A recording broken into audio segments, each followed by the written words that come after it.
वहै तेजस्विनावधीतमस्तु मा विद्विषावहै। ॐ शान्ति शान्ति शान्तिः। हरिः ॐ। नमः श्रीयतिराजाय विवेकानन्दसूरये सच्चित्सुखस्वरूपाय स्वामिने तापहारिणे।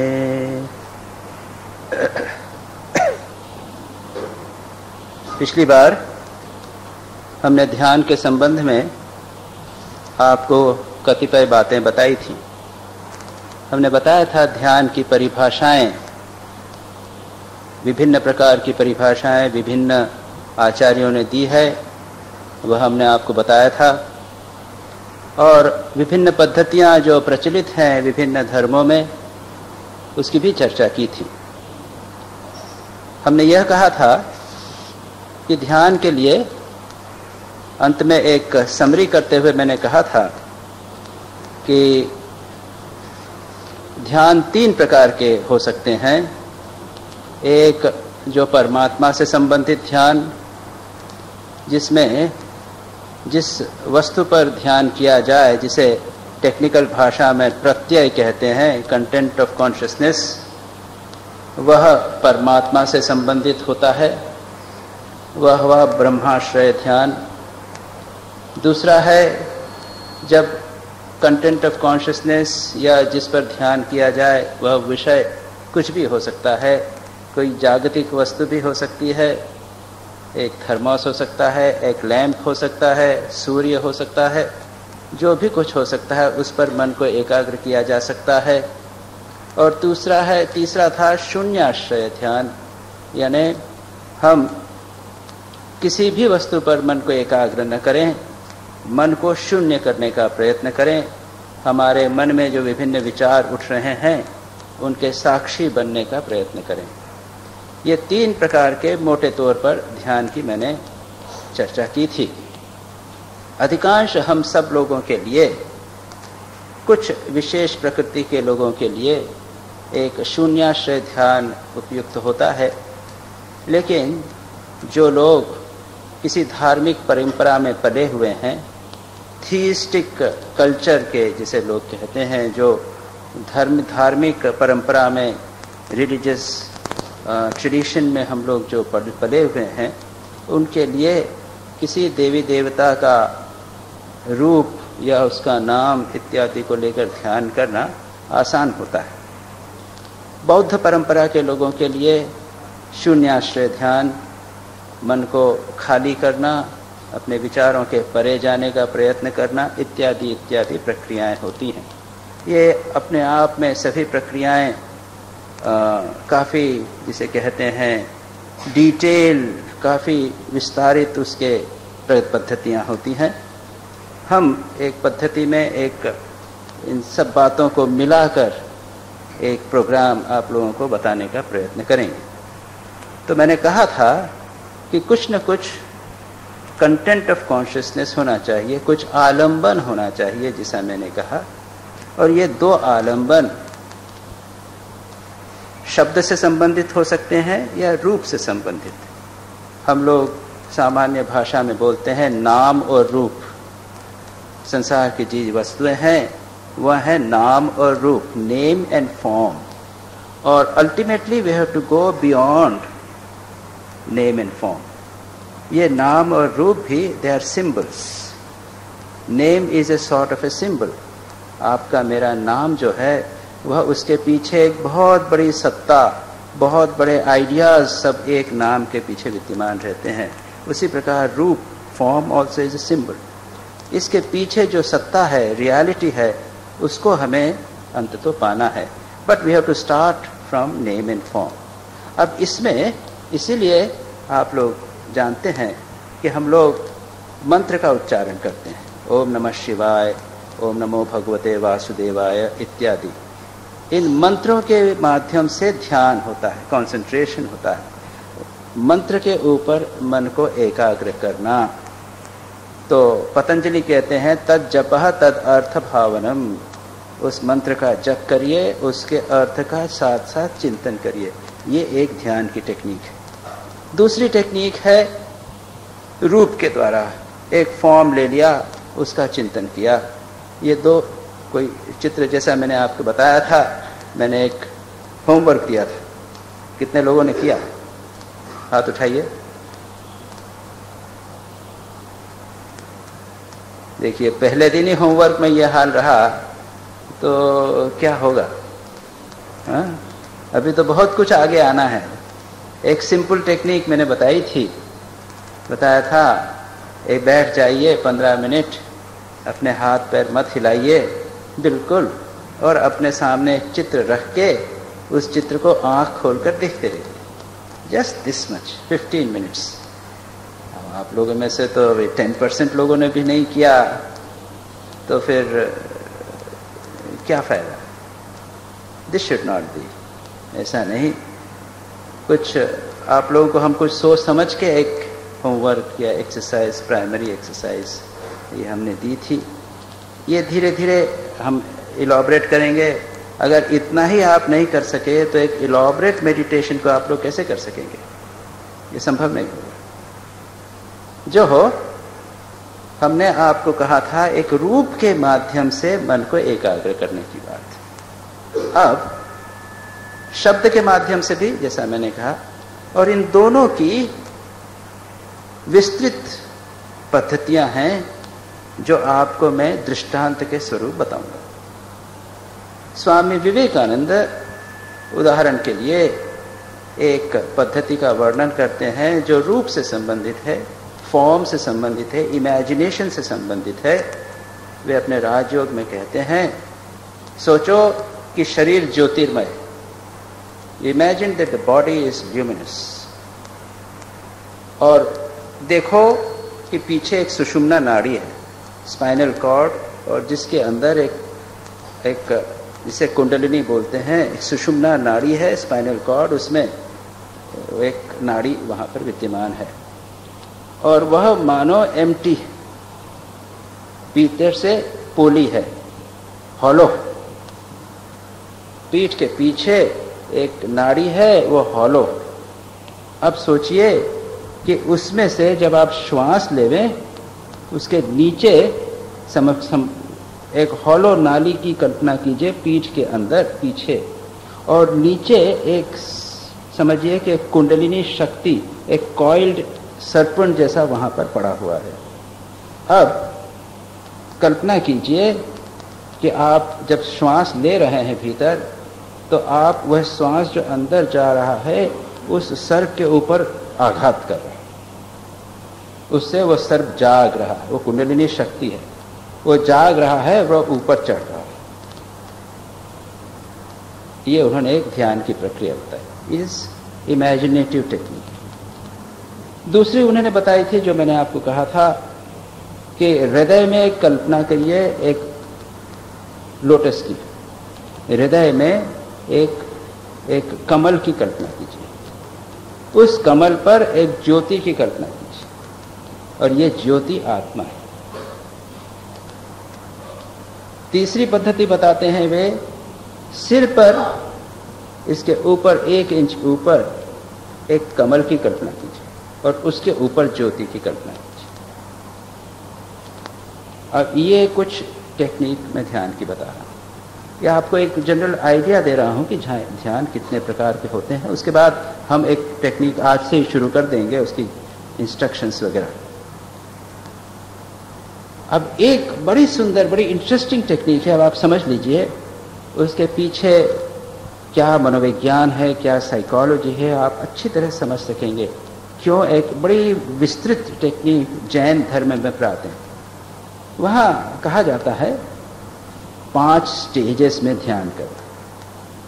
पहली स्टेज में कल्पना कीजिए कि 1000 किलोमीटर का एक समुद्र है, क्षीर सागर।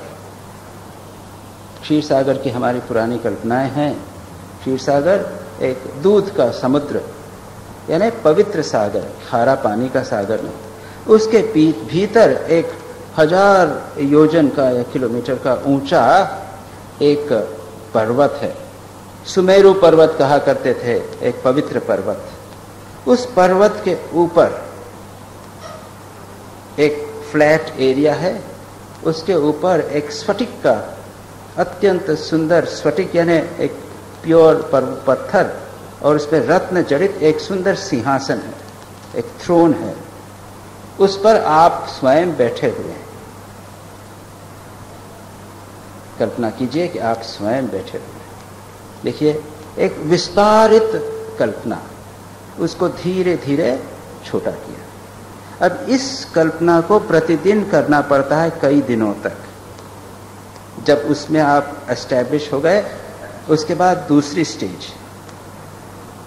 स्टेज ये हुआ पार्थिवी धारणा, पर्वत और पहाड़ और पृथ्वी से संबंधित। दूसरी अब अग्नि से संबंधित धारणा।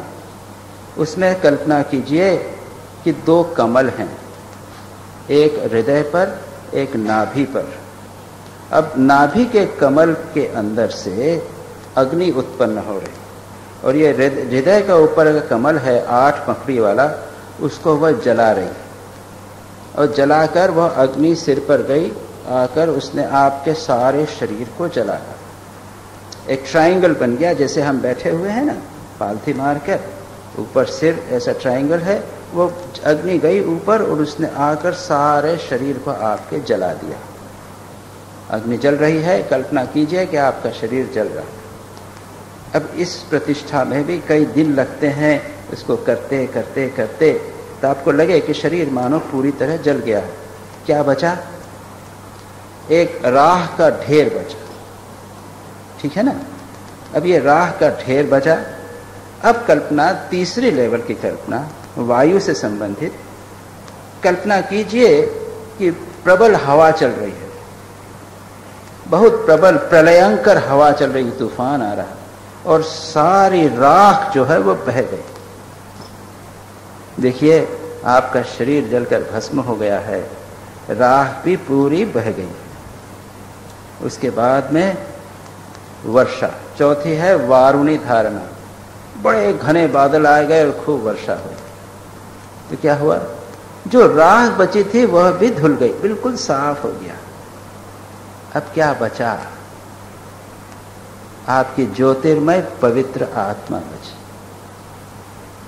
जिसमें कोई भी पार्थिव चीज नहीं है, मटीरियल चीज कुछ नहीं बची। कुछ अग्नि का, उसमें कोई भी राख का कण भी नहीं बचा। विशुद्ध चैतन्य आत्मा बची, उसका ध्यान करिए। अब इस प्रक्रिया के पीछे भाव क्या है? इसके पीछे भाव यह है कि हमारा मन स्थूल है। अवर माइंड इज ग्रॉस, जिसे हम कहते हैं, वो सूक्ष्म नहीं, रिफाइंड नहीं। हमारा मन सूक्ष्म बातों का चिंतन नहीं कर सकता। इसके लिए प्रारंभ कीजिए स्थूल से, ग्रॉस, और इतनी विशाल विशाल कल्पनाएं कीजिए। हमारा मन बच्चों के मन जैसा है। बच्चे भी सूक्ष्म बातों का चिंतन नहीं कर सकते, उनको स्थूल बड़ी बड़ी कल्पनाओं के द्वारा, चित्रों के द्वारा, कहानियों के द्वारा बात को समझाना पड़ता है। हमारा मन भी, सच पूछा जाए, उसी तरह का।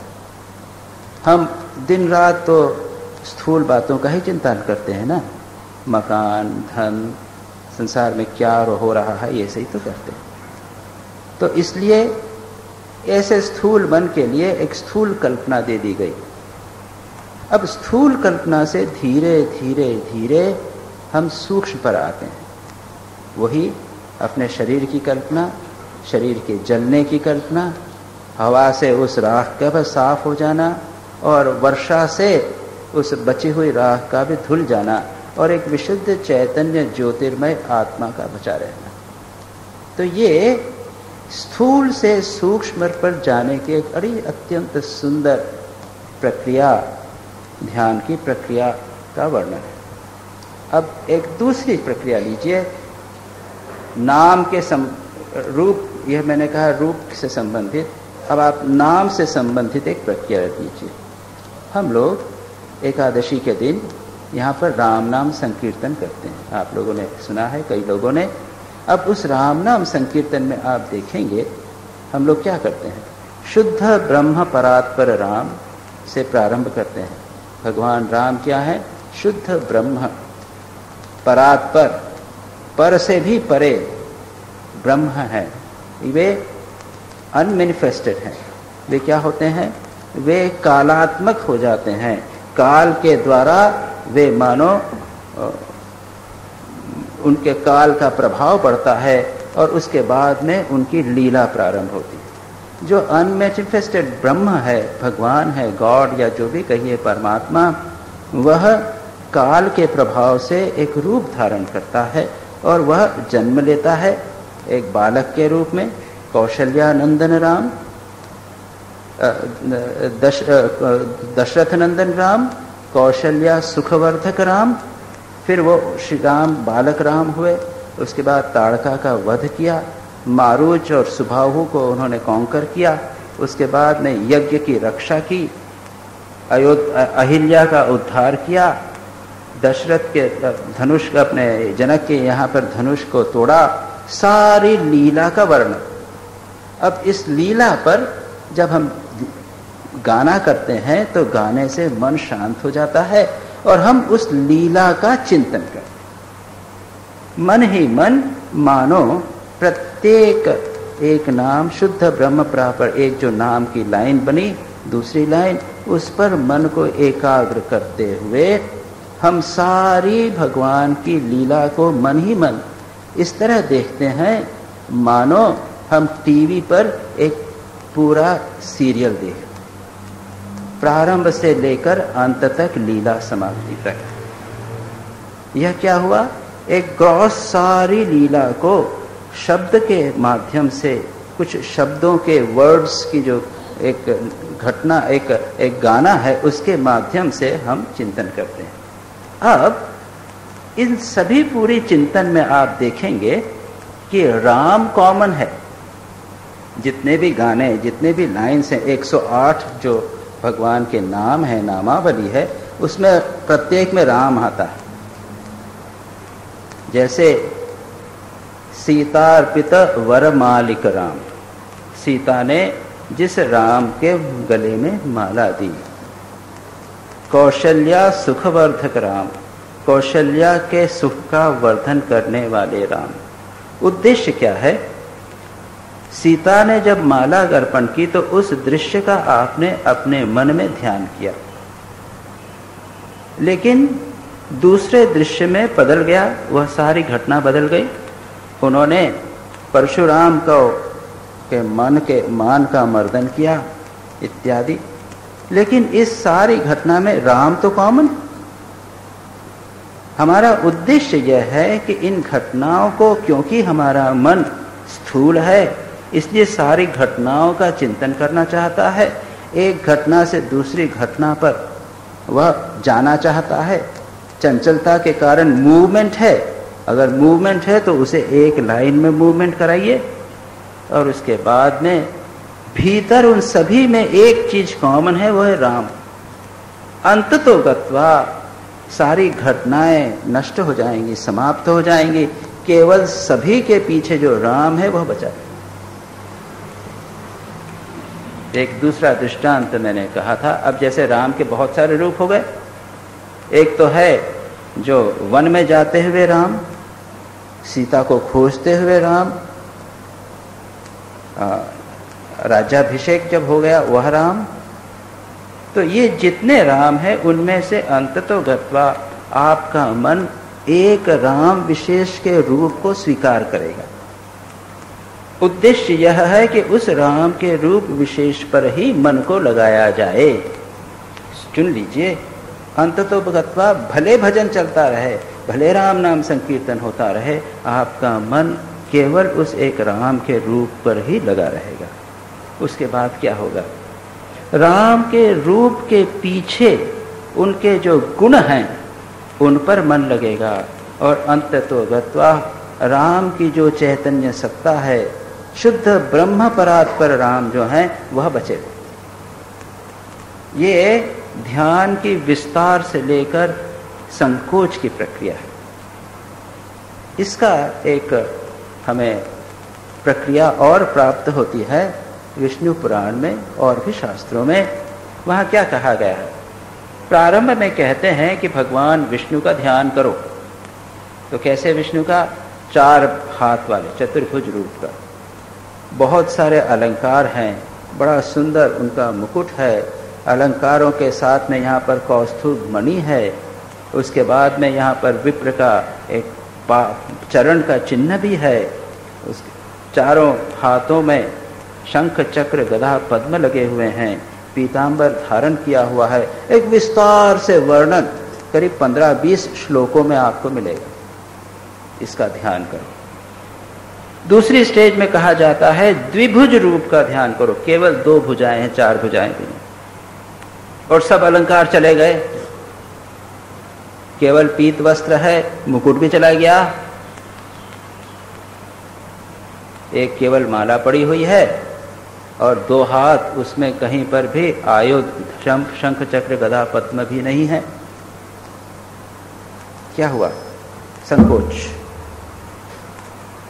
कल्पना को रिस्ट्रिक्ट किया गया।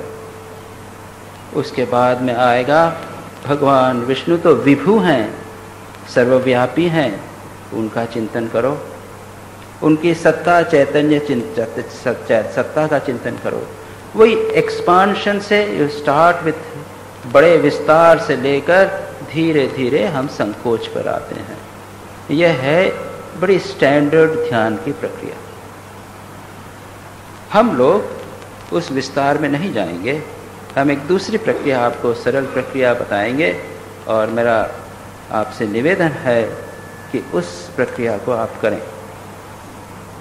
तो 2 प्रत्यय या 2 मैंने आलंबन बताए, एक तो नाम और रूप, और भी आलंबन हो सकते हैं डिपेंडिंग अपॉन द इंडिविजुअल, और वो है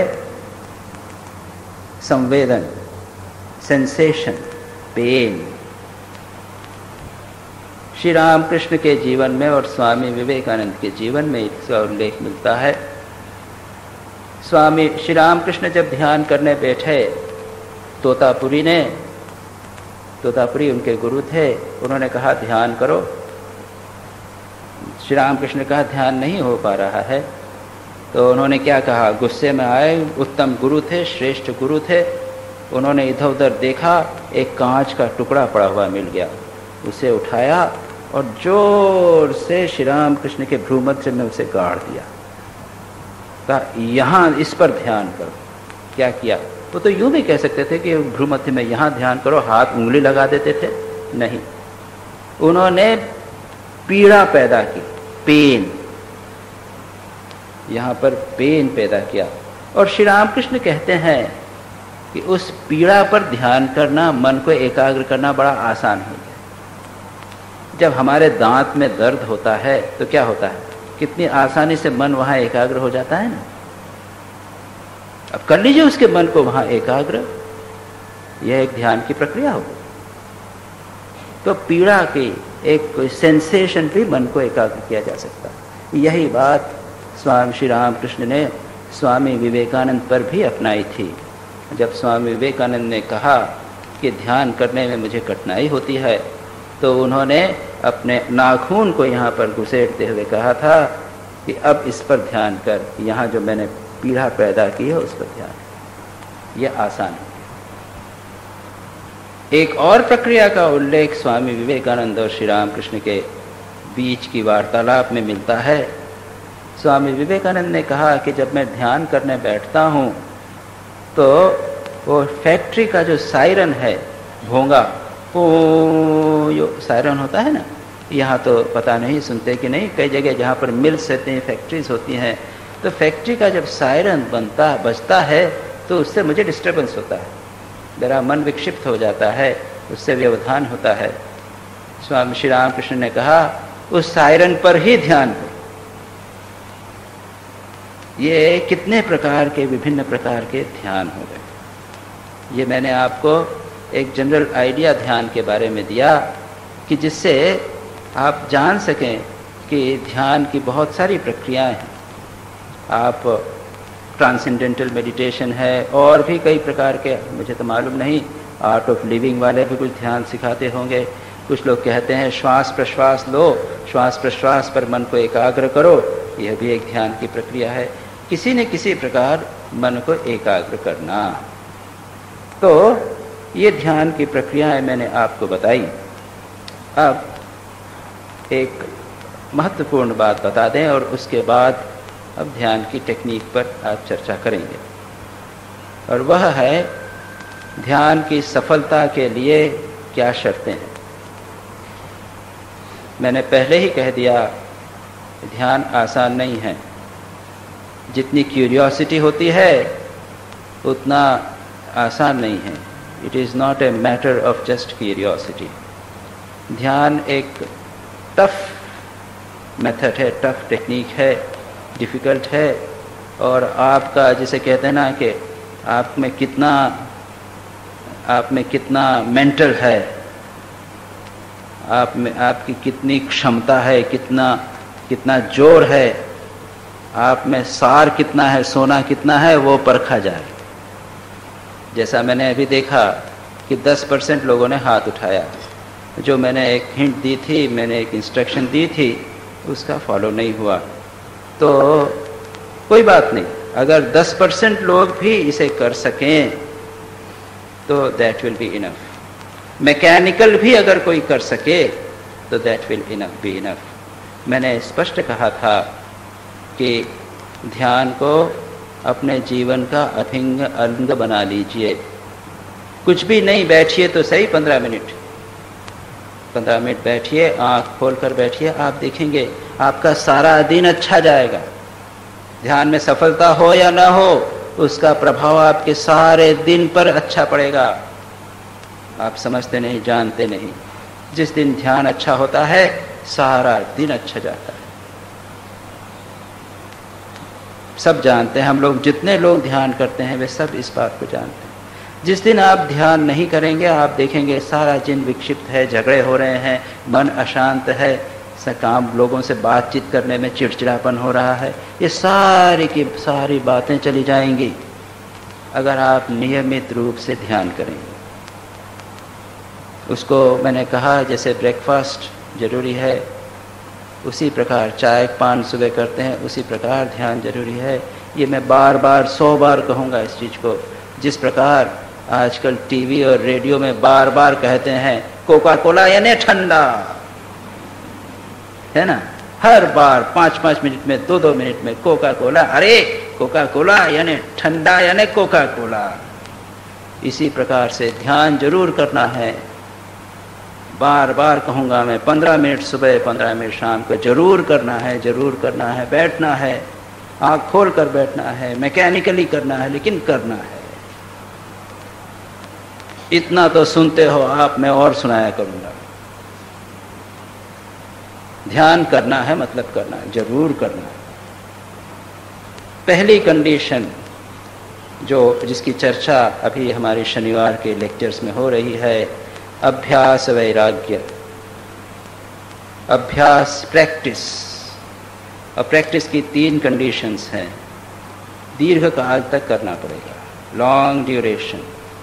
अगर आप ध्यान को प्रारंभ करेंगे, प्रारंभ में थोड़ी डिफ़िकल्टी होगी, बैठने की आदत नहीं बनी है, एक बार हो जाएगा तो फिर आप रेगुलरली जैसे बैठने लगेंगे। घंटी बजती है तो हम लोग चले जाते हैं खाना खाने के लिए, 12:30 बजा नहीं कि लगता है चलो खाना खाने, एक रिफ्लेक्स हो गया है। इसका ध्यान का भी रिफ्लेक्स हो जाएगा, लेकिन शुरू में थोड़ी प्रैक्टिस होगी, कठिनाई होगी। प्रैक्टिस कीजिए प्रतिदिन, दीर्घ काल तक। कितने दिन? एक बार हो गया फिर छूटेगा भी नहीं, ऐसी कोई कंडीशन नहीं है।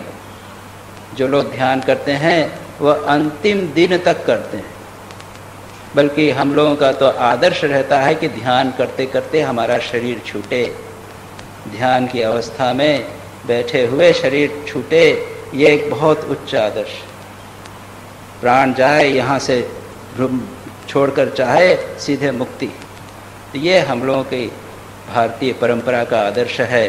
ध्यान करते करते शरीर छूटे, वो ICCU में सब द्वारों से सब 10 ट्यूब लगी हुई हैं सब तरफ से, ऐसे में ध्यान नहीं छूटे। अलग से जैसा भी हो शरीर छूटे, ध्यान की पुस्तक। स्वामी विवेकानंद समाधि में अपना शरीर छोड़ा, श्री रामकृष्ण ने समाधि में अपना शरीर छोड़ा।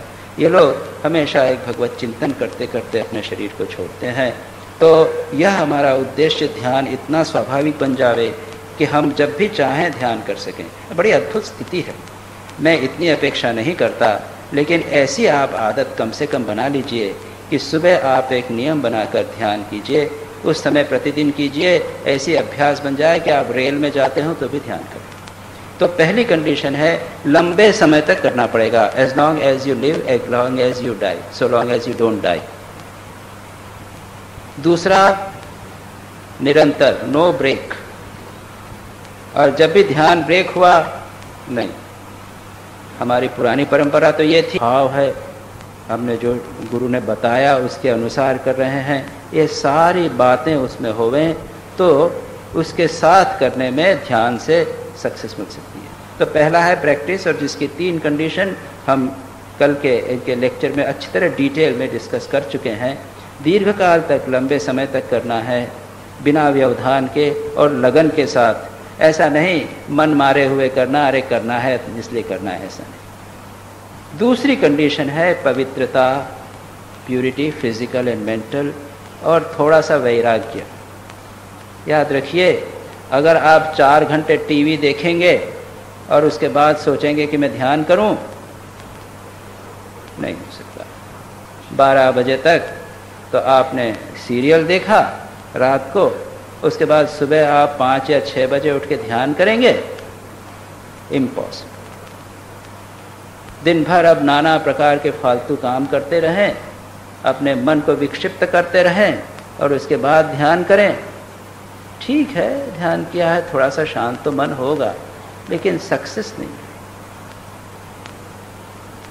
15 मिनट हम भगवान को देना चाहते हैं और पौने 24 घंटे, 15 मिनट सुबह 15 मिनट शाम को, यानी 23.5 घंटे हम संसार में घोर लिप्त रहना चाहते हैं।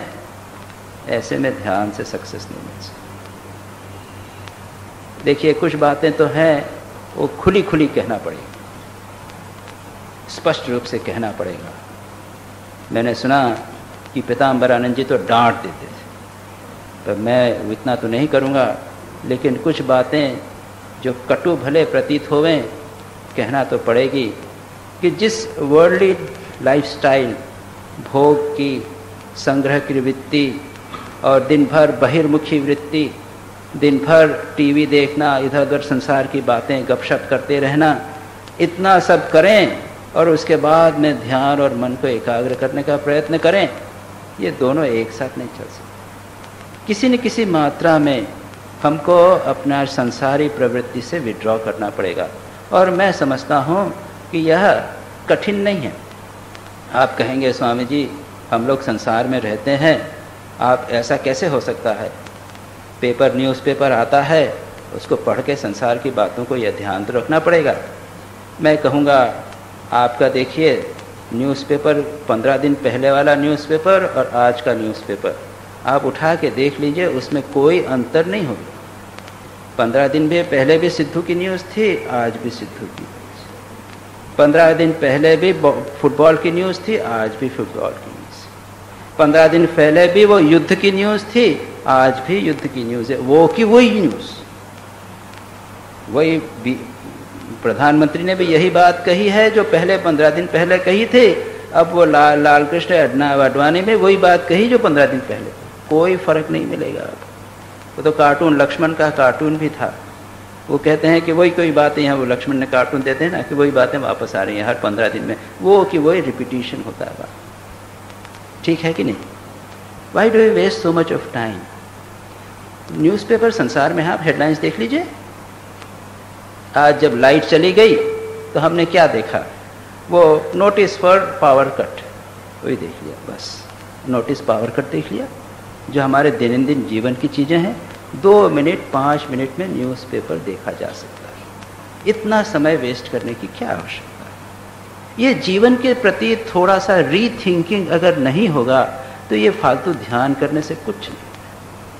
ये एक बहुत महत्वपूर्ण बात मैं आपको कहता हूँ और इसको मैं बार बार कहूँगा, जैसा मैंने कहा ना, बार बार कहूँगा।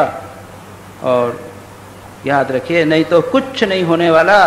वो 7 दिन बाद आप मेडिटेशन छोड़ देंगे। जिन्होंने 10% ने प्रारंभ किया है वो भी 7 दिन बाद छोड़ देंगे। इसीलिए बहुत सारे उसकी प्रिलिमिनरीज बताई गई हैं। पातंजल योग सूत्र में भी बहुत सारी प्रिलिमिनरीज बताई गई। वहाँ पर अष्टांग योग में धारणा ध्यान समाधि तो एंड में जाके आता है। धारणा ध्यान 7th स्टेप है ध्यान की, उसके बाद समाधि। उसके 7 पहले की स्टेप्स तो कीजिए, तब तो आप 6 स्टेप कीजिए, तब तो आप सफल होंगे। इतना इलॉबरेट किया है। और इसीलिए जब तक उसको आप नहीं करेंगे तब तक इतनी समस्याएं आएंगी ध्यान में कि बस। यानी हमारे शास्त्रकार जो ध्यान में एडप्ट हैं, जो ध्यान की शिक्षा देते हैं, वे भी कहते हैं कि ध्यान करना यानी वो मानो अपने मन के साथ युद्ध करना होता है। ध्यान अपने आप के मन को झचोड़ देता है। Churn your mind. पता नहीं कितनी गंदगी पड़ी है वह निकल आती। इन सब की सब बातों को सहन करने के लिए एक general discipline of our own life is important. समग्र जीवन, हमारी रहनी सहनी, हमारी विचार, हमारी बातचीत, लोगों से मिलना जुलना, हमारा चिंतन, सारे को यदि आप कंट्रोल नहीं करें, राइट डायरेक्शन नहीं दें, संयम का उपयोग नहीं करें, तब तक ध्यान में कोई भी सफलता प्राप्त नहीं हो सकती। इतना होते हुए भी ध्यान बहुत महत्वपूर्ण है। हम लोग नहीं जानते कि हम लोग मानसिक दृष्टि से, मनोवैज्ञानिक दृष्टि से सारा विश्व मानो एक बड़ी विचित्र स्थिति में है। सुबह हम बात कर रहे थे, किसी ने एक हमें पुस्तक दी चतुर आश्रम की, 4 आश्रम, ब्रह्मचर्य, गृहस्थ, संन्यास आश्रम पे एक किताब लिखी है। मैंने कहा कि अरे 4 किताब ने किताब तो लिख दी, ये पहले ब्रह्मचर्य आश्रम जो 25 वर्ष तक बालक बालिकाओं का ब्रह्मचर्य आश्रम है उसको तो एस्टैब्लिश कीजिए, वही तो नष्ट हो रहा है विदेश के प्रभाव से। वो अत्यंत संयम का जीवन गुरुकुल में रहता था, वह तो सब नष्ट हो रहा है।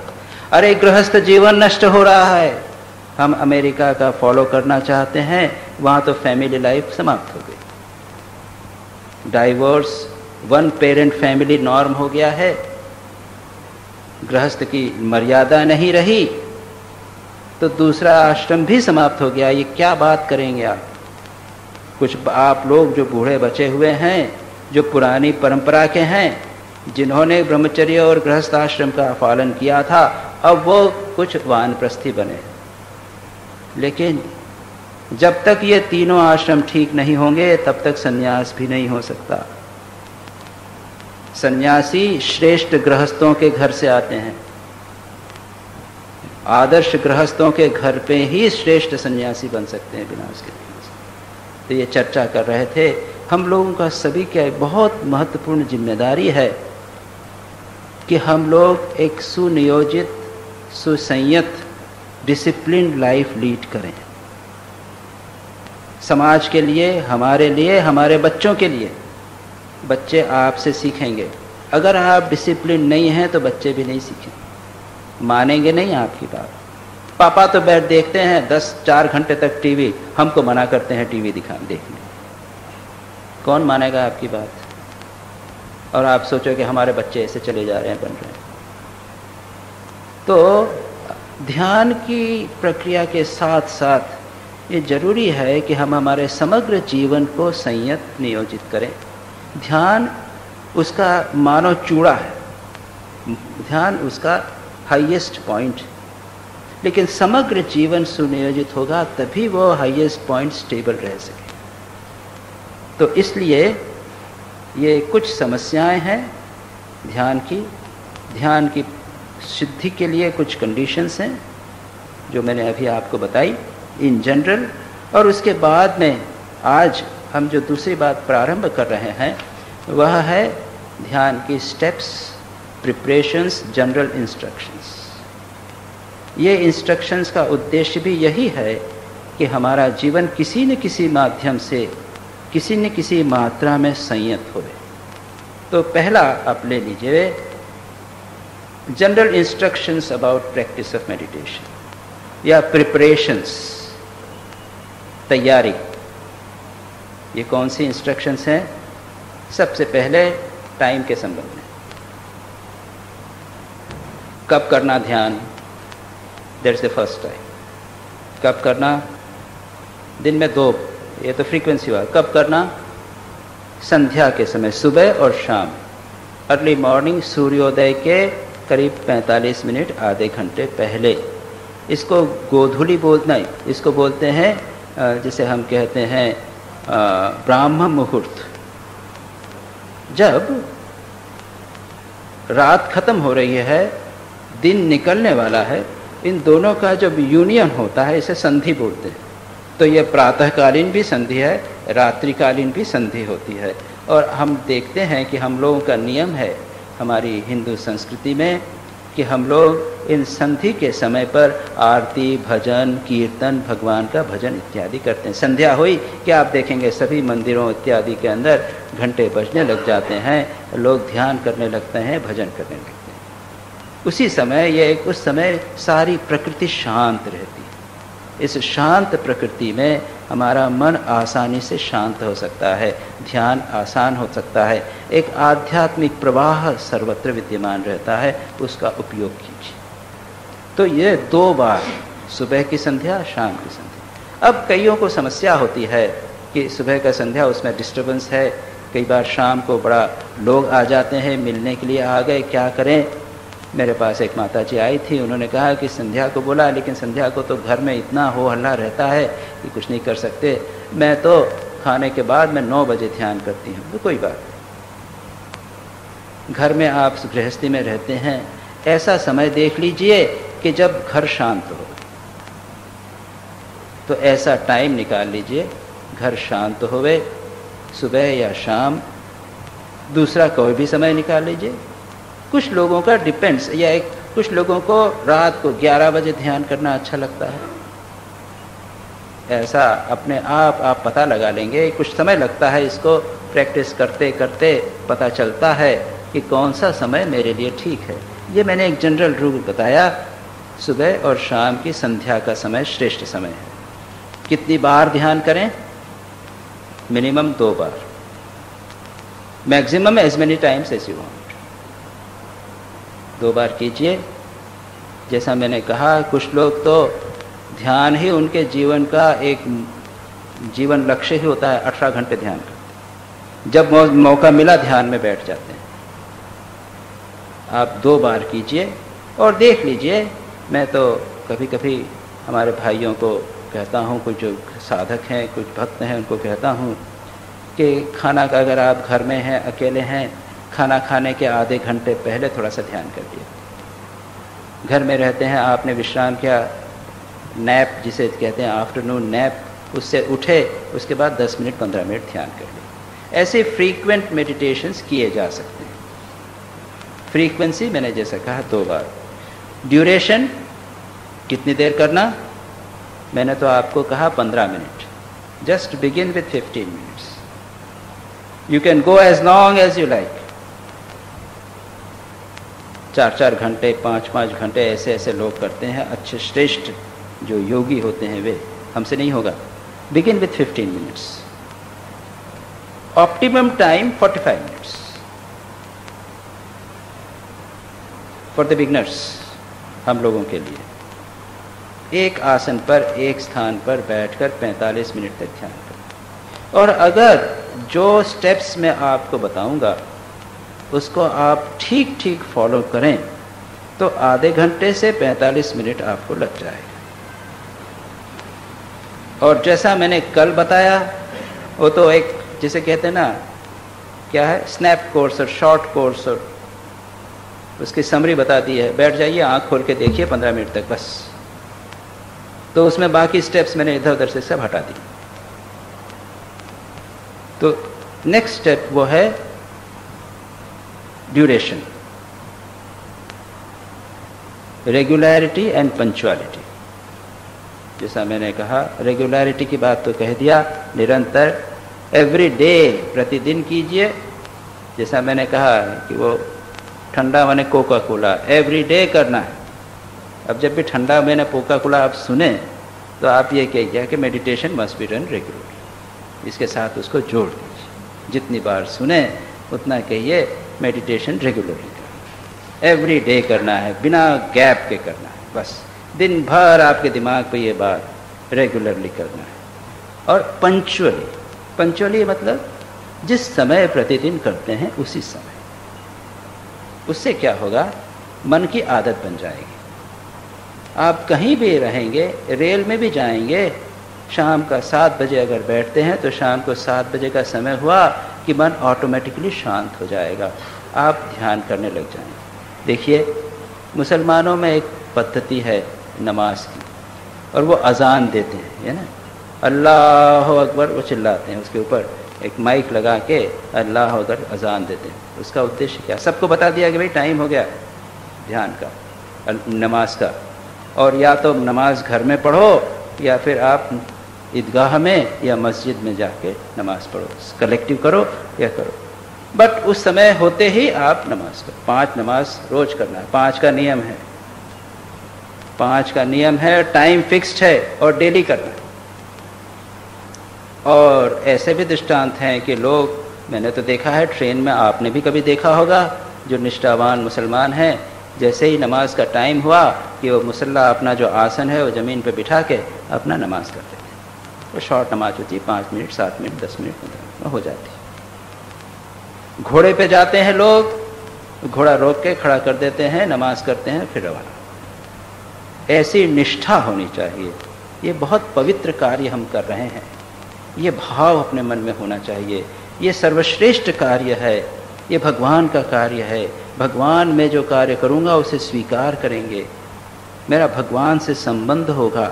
इस तरह की निष्ठा होगी तो आनंद आएगा, प्रेम आएगा, ध्यान करने के बाद तृप्ति का अनुभव होगा। अच्छा ध्यान हुआ, भगवान के साथ मेरा एक संबंध बन गया। तो इसको पंक्चुअली रेगुलरली करना चाहिए। फ्रीक्वेंसी मैंने बता दी, ड्यूरेशन मैंने बता दिया, और किस समय करना चाहिए ये बता दिया। Second point is, first is about time, duration, frequency, punctuality.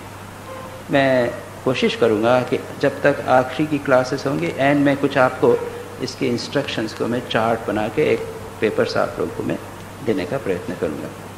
दूसरा है प्यूरिटी, पवित्रता। पवित्रता कहाँ करना, स्थान के संबंध में भी, प्लेस पहले ले लीजिए, प्लेस, स्थान, कहाँ करना ध्यान। तो श्री राम कृष्ण कहते थे मोने बोने कोने, यानी मन में करो, जंगल में जाके करो, या फिर एक घर के एक कोने में करो। एक मोने बोने कोने, ऐसा बंगाली में अच्छा लगता है, सुनने में अच्छा लगता है। अब मन की बात छोड़ें, अभी जंगल में जा नहीं सकते, आप तो संसार में रह रहे हैं, अपने घर में एक कोने। मैंने कहा था आपके बेडरूम में ही एक छोटा सा कॉर्नर, कई लोगों के घर में एक देवालय जैसा बनाया हुआ है, श्राइन बना हुआ है।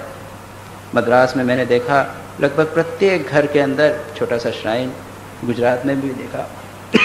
लोग जब मकान बनवाते हैं तो अपने बेडरूम के पास में एक छोटा सा कमरा बना लेते हैं। उस स्वाध्याय का उसमें किताबें भी रहती हैं, और मंदिर में थोड़ा सा स्टेप्स वैसा बना दिया, एक श्राइन जैसी बना दी, और उसमें वो प्रतिदिन बैठने का काम करते हैं। एक नहीं हो छोटा सा बना लीजिए, एक फ़ोटो लगा लीजिए, एक छोटे से स्टूल के ऊपर कपड़ा बिछा दीजिए शुद्ध, एक फ़ोटो लगा दीजिए, सामने आसन बिछा दीजिए, एक अगरबत्ती जला दीजिएगा। एक स्थान जिसे मैंने कहा, उस स्थान को पवित्र रखिए, बराबर साफ कीजिए। यहाँ गंगाजल यदि कंखल से आ जाए, लोग गंगाजल से उसको पवित्र करते हैं, थोड़ा सा छीट दिया, अगरबत्ती जला दी, फूल जला दिया, रोज़ फ़ोटो को साफ कर दिया। तो उस स्थान पर धीरे धीरे धीरे एक पवित्रता का वातावरण बन जाएगा। जैसे ही आप उस स्थान पर जाएंगे आपको अच्छा लगेगा। जैसे ये अपने श्राइन, हमारी ये श्राइन है, एक देवालय छोटा सा, अब उसमें प्रतिदिन यही कार्य होता है। यहाँ बैठते ही ध्यान अच्छा हो जाता है। आप गुरुद्वारा में जाएं, मंदिरों में जाएं, जाते ही मन शांत हो जाता है, भगवान का भाव ऑटोमेटिकली आ जाता है। ये चीज़ अब हर बार तो हर रोज़ तो आप जा सकें गुरुद्वारा जाके रोज़ बैठें तो बहुत अच्छा है, लेकिन अपने घर में होवे तो और भी अच्छा। तो स्थान होवे, पवित्र होवे, एकांत होवे, ऐसे समय में कि जहाँ डिस्टर्बेंस न होवे, आप कमरा बंद कर सकें, एकांत होवे, शांत होवे, और वहाँ आप कुछ समय तक अनडिस्टर्ब बैठ सकें, ऐसा एक स्थान बना लीजिए। तीसरी पॉइंट है प्यूरिटी, पवित्रता। उस स्थान को पवित्र रखिए, स्वयं को पवित्र रखिए। तो पवित्रता स्नान करके या मुँह हाथ धो के, जैसा भी आपको ठीक लगे, सुबह स्नान कर लीजिए, स्वच्छ कपड़े पहन लीजिए, और तो अगर संभव हो तो ध्यान के लिए एक सेट अलग रख लीजिए, एक कपड़े का, धोती का, लाइट क्लॉथ, और वो हल्का ढीला होवे। अगर पैंट पहन के तो आप ध्यान नहीं कर सकते, याद रखिए, बैठना ही ठीक नहीं होगा आपको। पजामा हो, धोती हो, लुंगी हो, यहाँ तो लुंगी का रिवाज है, पंजाब में तो लोग लुंगी पहनते हैं, आसानी से आप बैठ सकते हैं। एक हल्का कुर्ता हो या एक चादर डाल दी, गर्मी के दिन हो चादर डाल दी, लेकिन साफ हो, शुद्ध हो। याद रखिए, अगेन जैसा मैंने कहा, इस ध्यान के माध्यम से हम बहुत सारे डिसिप्लिन कर रहे हैं। अब आप मैनेजमेंट में जाते हैं, आप ऑफिस में जाते हैं, उसके लिए एक ड्रेस है, उसके लिए तो आप रूल्स एंड रेगुलेशंस पालन करते हैं। आप कहीं भी बिजनेस में जाते हैं, कहीं भी लोगों से मिलते हैं, तो उसके कोड्स ऑफ कंडक्ट हैं। भगवान से मिलने के कोड्स ऑफ कंडक्ट नहीं है क्या? Why don't you follow it? It's a part of mental discipline.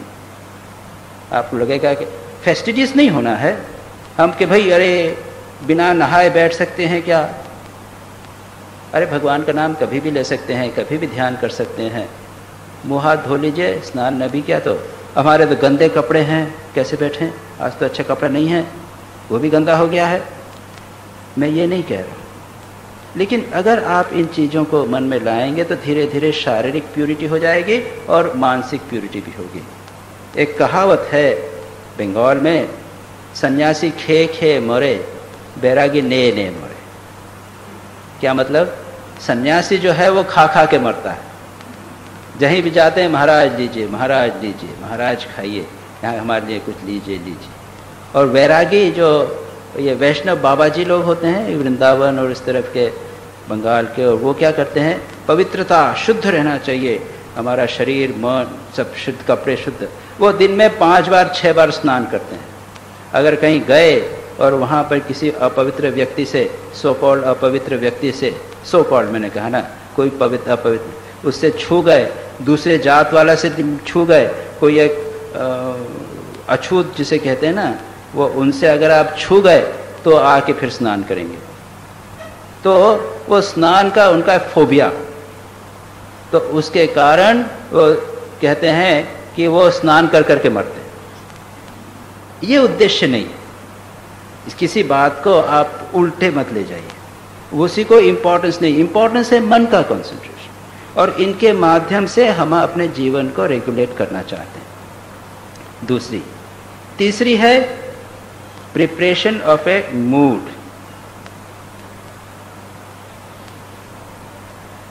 चौथा है, तीसरी प्रिपरेशन है, बैठने के पहले एक मूड बनना चाहिए।